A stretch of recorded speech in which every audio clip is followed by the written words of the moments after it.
আমরা দেখেন আমরা তিনজন ছাত্র উপদেষ্টা পেয়েছিলাম, স্পেসিফিক বলি, আমরা তিনজন ছাত্র উপদেষ্টা পেয়েছিলাম, একজন ছাত্র উপদেষ্টা সেই দলের আহ্বায়ক করেছেন, দুই ছাত্র উপদেষ্টা আলাদা রয়েছেন।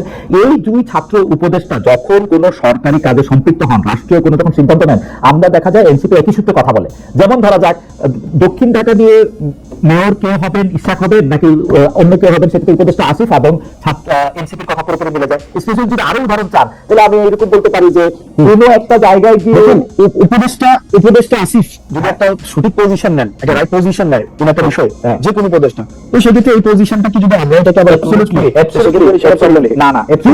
কিন্তু বিষয়টা হচ্ছে কোন রং পজিশন যদি নেয়, সেটাকে ব্লাইন্ডলি যদি কখনো এটাকে আমরা এন্ডোর্স করতাম, তাহলে সেই বিষয়টা হচ্ছে আপনি বলতে পারতেন যে আমরা হচ্ছে ওনারা আমাদের প্রতিনিধিত্ব করছে। এই পর্যন্ত রাইট পজিশন পর্যন্ত দুজন উপদেষ্টা যে কোনো সবগুলো রাইট পজিশন নিয়েছেন।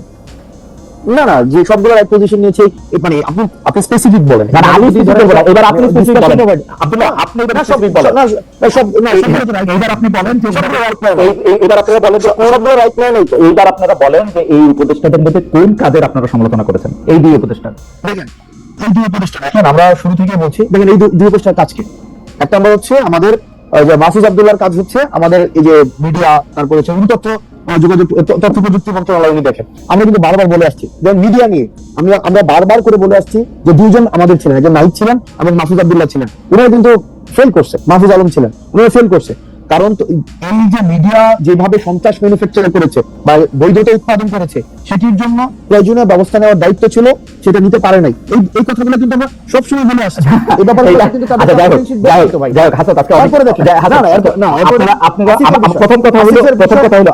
প্রথম কথা হলো যে আপনারা তো অনেক স্মার্ট, আপনি যদি এখন শাক দিয়ে মাছ ঢাকতে চান তাহলে আমি এটা আমি বলতেছি যে আপনি মাহফুজের বা তাদের আপনি সমালোচনা করছেন, আপনি বলতেছেন যে যথেষ্ট পরিমাণে যে যারা হাসিনারা বলে সম্মতি উৎপাদন করছে তাদের বিরুদ্ধে যে ব্যবস্থা নেওয়া হয় নাই, সেইটা হলো মাহফুজের ব্যর্থতা বা আসিফের ব্যর্থতা। না না দেখেন আপনি, না অবশ্যই ব্যর্থতা কেন, মানে এখনো পর্যন্ত এটা তো ওনার কাজ, এটার জন্য আবার আসিফকে দায় করা যাচ্ছে না। আসিফের কাজ হচ্ছে উনি দেখেন, উনি স্পোর্টস মিনিস্ট্রি দেখেন, আসিফ মাহমুদ এই দুইটা মন্ত্রণালয় দেখেন। এখন এই দুইটা মন্ত্রণালয়ে আপনি বলেন না যে কোন কোন বিষয়গুলো আপনি বলেন। আমি ইশাকের কথা বললাম, মেয়র ইশাকের ক্ষেত্রে আসিফের অবস্থান, এবং সেই আসিফকে আমরা কি আমি একদম আসিফকে কোনো ভাবে প্রসক্ত এর ক্ষেত্রে উত্তর ঢাকা 63 নিয়োগের ক্ষেত্রে আসিফের গাজোয়ারি অবস্থান আপনি কোনো প্রতিবাদ করেন না, অন্য কোনো সরকার কি মানে কি জোয়ারি অবস্থান, গাজোয়ারি অবস্থান, গায়ের জোরে নেওয়া, মানে গায়ের জোরে কি করছে, মানে কি করছে, ঢাকা প্রসক্ত নিয়োগ দিচ্ছে, দক্ষিণ ঢাকা ইশাকের ইয়াতে দেন নাই, শপথ নিতে দেন নাই। আমি যত না শপথ নিতে দেন, এটা একটা সাবজেক্টিভ ম্যাটার ছিল, কোনো সাবজেক্টিভ ম্যাটার ছিল না।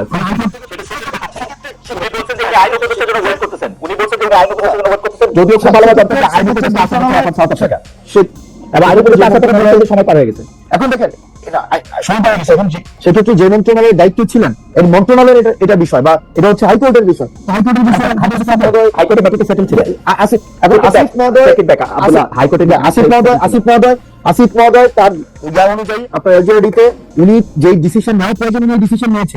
এটার যদি আপনার কোনো ধরনের আমার জনাব আব্দুল্লাহ, এইটা আমার প্রশ্নই না, আমার প্রশ্ন হচ্ছে যে আপনারা যৌক্তিকভাবে ওনাদের কাজের কোনো প্রতিবাদ না, আমার উত্তর আমার ফাইলিং করতে না, আপনারা করেন নাই, আমরা করেন নাই, কারণ হচ্ছে আপনারা তাদের কাছে আমরা হচ্ছে এবং এনসিপির জন্য তারা জায়গা খালি রাখছে। দেখেন ওনারা জুলাই গণঅভ্যুত্থানের প্রতিনিধি হিসেবে সেখানে গিয়েছে, ওনারা এনসিপির কোনো প্রতিনিধি হিসেবে সেখানে যায় না, যাবে না না অটোমেটিক বা আমাদের কোনো প্রতিনিধি হিসেবে সেখানে যায় না যে তাদের সাথে আমাদের বন্ধুত্বের সম্পর্ক এক নম্বর বিষয়। দুই নম্বর বিষয় যেভাবে বলা হচ্ছে যে তাদের জন্য জায়গা খালি করে রাখা হইতেছে, এটা কমপ্লিটলি একটা ভুল ধারণা। ঠিক আছে, আমরা আমাদের সংগঠন আমাদের নিজেদের মতো করে আগাচ্ছি, এবং এটা হচ্ছে আমরা আমাদের নিজেদের মতো করে যখন হচ্ছে আমাদের কিছুদিন আগে হচ্ছে আমাদের গঠনতন্ত্র আমরা জমা দিয়েছি, কিছুদিন আগে হচ্ছে আমাদের রেজিস্ট্রেশনের বিষয় জমা দিয়েছি, আমরা যখন হচ্ছে কাউন্সিল করে সেক্ষেত্রে আমাদের পূর্ণাঙ্গ হচ্ছে আমরা কমিটি দিব। ওকে, সেক্ষেত্রে এটা কে আসছে কে গেছে কাউন্সিলটা কি আপনাদের অতি শীঘ্রই করার কোনো ইচ্ছা আছে না? কাউন্সিলটা আপনারা পরে করবেন, এটার ব্যাপারে কি সিদ্ধান্ত আছে? কাউন্সিল আপনারা কবে করবেন? মানে আমরা ইতিমধ্যে হচ্ছে রেজিস্ট্রেশনের বিষয়টা নিয়ে আমরা এতদিন কাজ করেছিলাম, আপনি জানেন যে 2 দিন আগে আমরা রেজিস্ট্রেশনের বিষয়টা কর্ম কিন্তু জনাব নূর প্রজ্ঞাপন করে যদি নিষেধই না করা হবে, এই সরকার বা এই সরকারের লোকেরা এত সেনসিটিভ কেন ওই অঞ্চল ওই পক্ষের কোন একটা কথা শুনতে? যেমন ধরেন আমি আমার উদাহরণ দিই, গতকাল আমি ছাত্রলীগের নিষিদ্ধ ঘোষিত ছাত্রলীগের সভাপতি সাদ্দাম হোসেনকে ডাকলাম, এই সরকারের লোকজনের মনে হইলো ও আইসা একটা তথ্য দিবে, ও আইসা একটা কথা বলবে, তারা পুরো পৃথিবী ঘুরে যাবে। আমি বিরক্ত হয়েছি হচ্ছে যে আইনটাকে আমি আগে দেখি না, দেখছি, কিন্তু আইনটা দেখার পরেও আমি বুঝছি যখন আপনি মানে একটা সাংবাদিক ভিকটিমের পক্ষে দাঁড়াবে, ভিকটিমের জায়গা থেকে যদি কেউ মনে করে তাকে একটা প্ল্যাটফর্ম দেওয়া হচ্ছে, সাংবাদিকের এথিক্যাল জায়গা হচ্ছে তাকে এটা না দেওয়া। হাউএভার তারা কিন্তু কারো কথাই শুনবে না, কারো কথাই জায়গা দিবে না, তাহলে তারা এটা কেমনে করবে? মানে ছাত্র, আমি আপনার সাথে কিন্তু 100% একমত। ছাত্রদের 15 জুলাই থেকে এই 5 আগস্ট পর্যন্ত কিন্তু না, গত 15 বছরে যা করছে ওদের 100 বার 100টা বিষয় 100 রকম শুনানি হওয়া উচিত। তাদেরকে জিজ্ঞেস করা উচিত তারা কখন কোথায় কি করছে। সাদ্দাম হোসেনকে জানতে চাওয়া উচিত যে 5 আগস্ট সে কোথায় ছিল, কেমনে পালাইলো, এটা জানতে চাওয়া উচিত সাদ্দাম হোসেনের কাছে। সেটা আমি ট্রাই করছিলাম, কিন্তু ওনারা এটা পছন্দ করলো না। আপনারা এটা পছন্দ করলেন, এটা কেন? কারণটা কি? না না, আমি ব্যক্তিগতভাবে এতটা অসহিষ্ণু না। মানুষকে কথা বলতে দিতে হবে। আমাকে যারা পছন্দ করে না তারাও তো আমাকে অনেক সমালোচনা করে, অনেক কথা বলে, সেটা শোনা প্রয়োজন। মানে আমি আপনার প্রোগ্রামটা অনেক হওয়া দরকার ছিল। এই কারণে এটা হচ্ছে আরেকটা প্রবলেম হচ্ছে কি, এখন সোশ্যাল মিডিয়া এত জনমত হচ্ছে, লাইক হচ্ছে, দ্রুত শিফট হচ্ছে, এবং মানুষ ছোটখাটো ইস্যু এবং এতটা বিভ্রান্তি বা জনমত গঠন করার একটা সহজ পদ্ধতি তৈরি হয়ে গেছে মব জাস্টিসের মতো, যার ফলে অনেকে যে বলছেন এখন আপনার মধ্যে সাংবাদিক, আপনি হিসাব করতে হবে যে আমি অমুককে ডাকলে পাবলিক আমাকে গালি দিবে কিনা, কি বলবে কিনা। আমি কেয়ার করি না, পাবলিকের গালে আমি কেয়ার করি না, পাবলিকের গালে আমি কেয়ার করি না, পাবলিকের গালে আমি কেয়ার করি না। আপনি খেয়াল করে দেখেন 50টা জায়গা থেকে 50টা মামলা হবে। এই আওয়ামী লীগের বানানো একটা ল দেয়া 50টা জায়গা থেকে। তো এই হ্যারাসমেন্টটা বাংলাদেশে আমার অপারেশন আছে, আমি আমেরিকা রেজিস্টার হতে পারি, বাংলাদেশে আমার অপারেশন আছে, সেখানে আমার রেজিস্টার দিতে হবে। তো সেগুলো আমি কেন আমি এই হ্যারাসমেন্টটা নিব? না, এটা এখন সেরকম এখন হইতো কিনা এটা তো আমরা জানি না, আপনি জানেন না, কারণ এখন তো ওই আগের পলিটিক্যাল গভর্নমেন্টের মতো একেবারেই কোনো পলিটিক্যাল গভর্নমেন্ট না। দ্বিতীয়ত আমরা এই আপনি মামলার কথাটা যেটা তুলেছেন, যখন আপনার কিছু সাংবাদিক আসলে যারা সরাসরি ইনভলভ না এই গণহত্যায় কিংবা ঘটনায় সুনির্দিষ্টভাবে, তাদের বিষয়ে আমরা কথা বলেছিলাম যে ব্যবসায়ীকে মামলায় অন্তর্ভুক্ত করেছে। আমরা এরকমও শুনেছি যে সেই ব্যবসায়ীর কাছে মামলার এজাহার নিয়ে গেছে যে আপনাকে মামলার আসামি করা হবে, না হলে টাকা দিতে হবে আমাদেরকে 2 কোটি 5 কোটি। এখন এই মামলা নিয়ে কিছু লোক ব্যবসা করেছে, এবং এমনও শুনেছি যে যারা আপনার হত্যাকাণ্ডের শিকার আছে সেই পরিবারকে কিছু সহযোগিতা দিয়ে আপনার সাদা কাগজে তারা স্বাক্ষর নিয়ে এসেছে এবং এজাহারটা মনমতো সাজিয়েছে। যাদেরকে মনে হয়েছে মুখ্য মামলায় দিলে পয়সা পাতি উঠানো যাবে বা একটা ব্যবসা করা যাবে, সেই সমস্ত লোককে মামলা জড়ানো হয়েছে। এরকমের কিছু ঘটনা যখন আমাদের কাছে এসেছে, আমি সরাসরি আইজিপি এবং অ্যাডভাইজার সহ বিভিন্ন জনের সাথে কথা বলেছি, তখন তারা পরিষ্কারভাবেই বলেছে যে যেহেতু একটা অস্বাভাবিক পরিস্থিতি, কে কোথা থেকে মামলা করছে, কার বিরুদ্ধে কি মামলা করছে, আমরা তো সবকিছু এত ডিটেইলস জানার সুযোগ হচ্ছে না। আবার অনেক জায়গায় মামলা না নিলে সেখানে থানা ঘেরাও করে হচ্ছে, আটক পরিস্থিতি তৈরি করা হচ্ছে। গ্রেপ্তার করলে যাচাই বাছাই করেই গ্রেপ্তার করা হবে। তো সেই ক্ষেত্রে এইটা আমি আপনার সাথে ওইখানে আপনার কথাটার উত্তর দিচ্ছি যে আগের মতো যে 64 জনে আপনি কথা বললেই মামলা হবে, এইটা আমি ব্যক্তিগত মনে করি না। কারণ আপনার অনেক অপোজিশন লেভেলেও আপনার অ্যাকসেপ্টেন্স আছে, ধরেন এর আগে যারা গভর্নমেন্ট ছিল তাদের লেভেলে আমার কথাই হইতেছে না, আমার কথাই হইতেছে না, সেটা তো আমরা দেখেছি।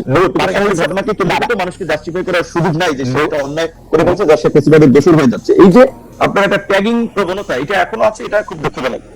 আমার কথাই হচ্ছে না। যাই হোক,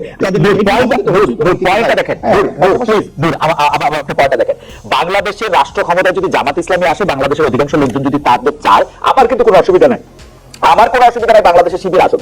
প্রবলেম হচ্ছে আপনি অন্য জায়গায় ছাত্র রাজনীতি করতে দিবেন না, লেজুর ভিত্তিক ছাত্র রাজনীতি বন্ধের কথা বলবেন, কিন্তু শিবিরকে আপনি কেমনে কোয়ালিফাই করেন যে লেজুর ভিত্তিক ছাত্র রাজনীতি করে না?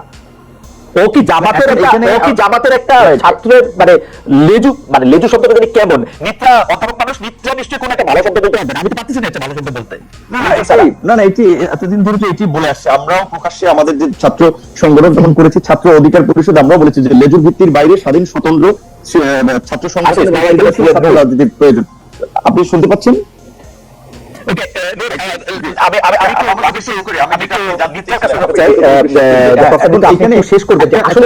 একটা বিষয় হচ্ছে যে, যেমন আপনার যদি প্রকৃত অর্থে যদি এই বৈষম্য বিরোধী আন্দোলন এবং বিভিন্ন জায়গায় কমিটি নেতৃবৃন্দ এবং যারা বিভিন্ন জায়গায় নেতৃত্ব দিয়েছে সেটা যদি ফলো করেন, দেখবেন যে নেতৃত্বে ছাত্র অধিকার পরিষদ এবং ছাত্র শিবিরের কিছু ছেলেরা বেশ একটা অংশ ছিল। কারণ হচ্ছে শিবির যেহেতু প্রকাশ্য রাজনীতি তাদের অবস্থান ছিল না, কাজে তারা এখানে অ্যাক্টিভিটিস করতে পেরেছে। কিংবা বৈষম্য ছাত্র আন্দোলনের সাথেও যারা নেতৃত্ব পর্যায়ে ছিল, অনেকে ছাত্র অধিকার পরিষদের সাথে সরাসরি কাজ করেছে, অনেকে ভিন্নভাবে কাজ করেছে, তারাও কিছু মানে নন পলিটিক্যাল লোককে প্রেফারেন্স করতে গিয়ে অপেক্ষাকৃত কম পরিচিত বিভিন্ন রাজনৈতিক দলের ছাত্র সংগঠন, সেক্ষেত্রে শিবিরের কিছু ছাত্র প্রতিনিধি তারা এখানে ছিল। এখন একটা যেটা পরিস্থিতি হয়েছে, এই বৈষম্য বিরোধী আন্দোলনের এখন রাজনৈতিক দল ঘোষণার পরে এখন কিন্তু শিবিরের সেখানে তাদের কর্মকাণ্ড সমর্থন করছে না বা করবে না, ছাত্র অধিকার বা ছাত্র দল সেখানে কেউ করছে না। কিন্তু একটা গ্রুপ তৈরি হয়েছে যারা বিভিন্ন পরিস্থিতি নিয়ন্ত্রণ করার জন্য পরিকল্পিতভাবে বিভিন্ন ইস্যু ক্যাম্পাসে ক্রিয়েট করছে। যেমন ধরেন বিশ্ববিদ্যালয়ের ভিসি হিসেবে যখন সে ফর এক্সাম্পল নাম আসছে সামিনা লুৎফা ম্যাডামের, তখন দেখা যাবে কিছু লোক আগে বলবে সে বাম, সে এইটা, সে ওইটা, এইটা আগে তার জন্য একটা ডিলেজিটি আপনাকে বন্ধ করি, জি শেষ করি। হ্যাঁ, তো এখন এটা এই কারণে দেখছি যে এটা ধরেন ছাত্র দল পোস্টার লাগিয়েছে ঢাকা বিশ্ববিদ্যালয়ে, সেটা নিয়ে প্রতিবাদ করা যায় যে কারণ ছাত্র রাজনীতির সংশ্লিষ্ট পোস্টার ক্যাম্পাসে থাকতে পারে, কিন্তু সেটা যে ছাত্র দল এখন বিএনপির একটা বড় সংগঠন, তাদের ছাত্র সংগঠন, তাদেরকে যদি এইভাবে হুমকি দেওয়া হয় পোস্টার লাগালে দেয়াল। আপনার সাথে কি সে সময় উপদেষ্টা আসিফ যুক্তি করে ওই প্রায় একই সময় যে উনি এই কথাটা বলেছিলেন যে সেনাপ্রধান বুকে পাথর বেঁধে ডক্টর ইউনূসকে মেনে নিয়েছিলেন, সেটা কি আপনার সাথে যুক্তি বুদ্ধি করে তারপরে মানে আপনারা দুজন একই জায়গায় ছিলেন আর কি?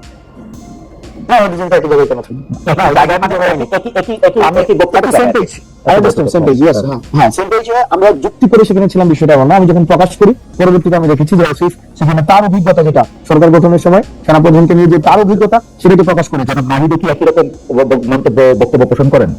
এনসিপি আসিফ সাহেবের বক্তব্য ওন করে কিনা? এনসিপি আসিফ সাহেব তো হচ্ছে সরকার গঠন প্রক্রিয়ার সাথে সরাসরি যুক্ত, রাইট? সরকার গঠনের প্রক্রিয়ার সাথে সরাসরি এনসিপির অবস্থা এবং এসে আসিফ বলেছে, বৈঠক জায়গাতে আসিফ বলেছে, এবং সেক্ষেত্রে আসিফ এই বিষয়টাকে আরো মানে আপনি আসিফ থেকে সেই বিষয় হচ্ছে ক্লিয়ার হতে পারেন। ওকে, আপনাদের আচ্ছা খালিদ ভাই এই আরেকটা প্রশ্ন যাওয়ার আগে দেখেন, এই চেঞ্জটা যেটা হয়েছে, এই ট্রান্সফরমেশনটা যেটা হয়েছে, সেটা কিন্তু একদম মানে প্রত্যেকটা এখানে ইন্ডিভিজুয়ালের প্রত্যেক ডিফারেন্ট অভিজ্ঞতা রয়েছে। আমরা এখানে এনসিপি করার পূর্বে প্রত্যেকটা মানুষের অভ্যুত্থানে ডিফারেন্ট হচ্ছে অভিজ্ঞতাগুলো রয়েছে। সেই অভিজ্ঞতার হচ্ছে ফিউশন হয়েছে এনসিপিতে। সবার একই ধরনের অভিজ্ঞতা থাকবে, সবাই একই লেন্সে হচ্ছে দেখেছে।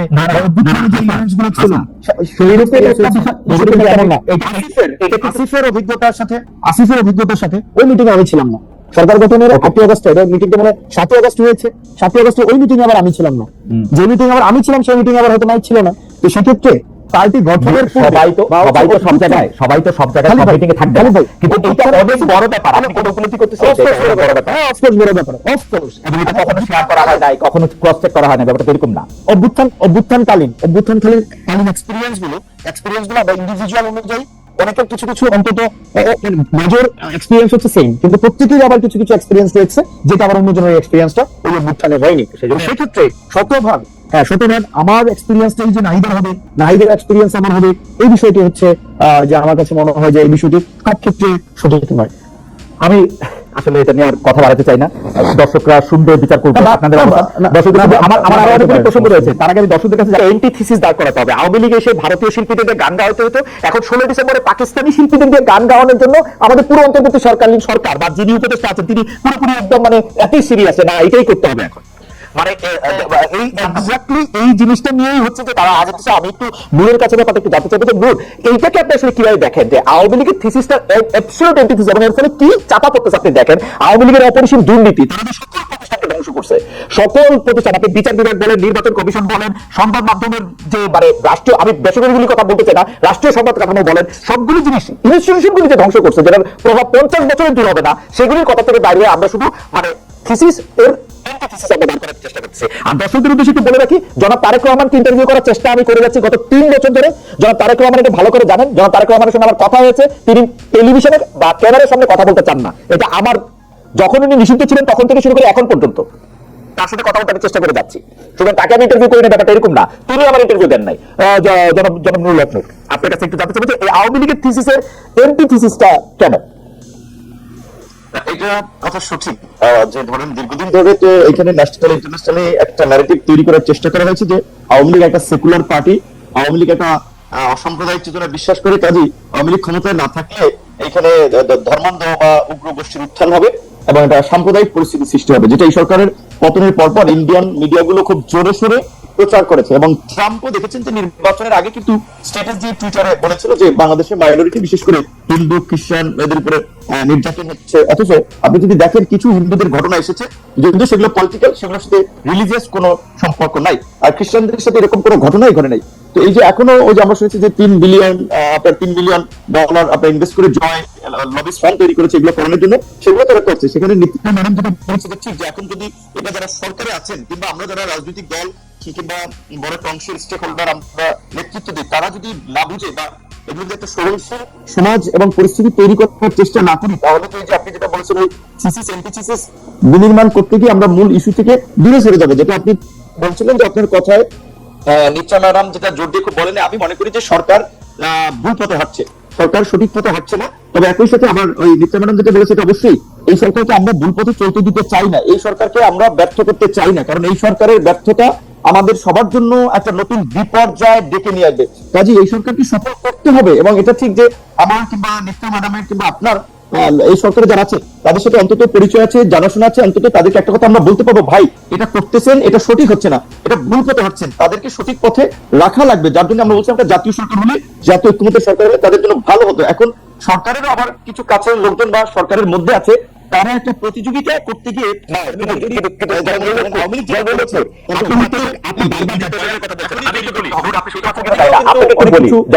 বিভ্রান্তি কিংবা আমি মনে করি আমি একটু বলি, জাতীয় সরকারের কথা তো বলছে যে জাতীয় সরকার তো বিএনপিকে বাদ দেওয়া হবে না, কিন্তু বিএনপি জাতীয় সরকারের প্ল্যান যাবে। এখন যখন বিএনপি না যায়, আপনি তো অন্য বাম দলগুলোকে, ধরেন জুনায়েদ সাকিব ভাইকে, আপনাকে সেটা নেওয়া নিলে এটা আসলে জাতীয় সরকার হিসেবে এটা পরিপূর্ণ হবে না। তো সেটা তো মানে ওদের জন্যও তো, এই সরকারের জন্য তো এটা একটা ক্যাচ 22 মানে পজিশন, মানে ওরাও তো আসলে চাইলেও এটা কিছু করতে পারে না। ওদের জন্য বেস্ট এখন হচ্ছে সবকিছু বাদ দিয়া ইলেকশন ঘোষণা করে স্টেপ ডাউন করা, যে ক্ষমতা আসুক আসুক। কেউ কেউ বলতেছেন, আপনার কাছে কি মনে হয়? আমাকে জিজ্ঞেস করছেন? আমি শুনে আপনার কাছে আসছি। নূর, জি, জাতীয় সরকারের কি বিষয় একটু কেটে আসছিল মাঝখানে। ও আমি বলতে চাইছিলাম যে বিএনপি ছাড়া তো জাতীয় সরকার হবে না, কিন্তু বিএনপি জাতীয় সরকারে যাবে কেন? বিএনপি তো জাতীয় সরকারে যাওয়ার কোনো কারণ নাই। তো বিএনপি জাতীয় সরকারে যেহেতু যাচ্ছে না, আপনিও যাবেন না, জোনাস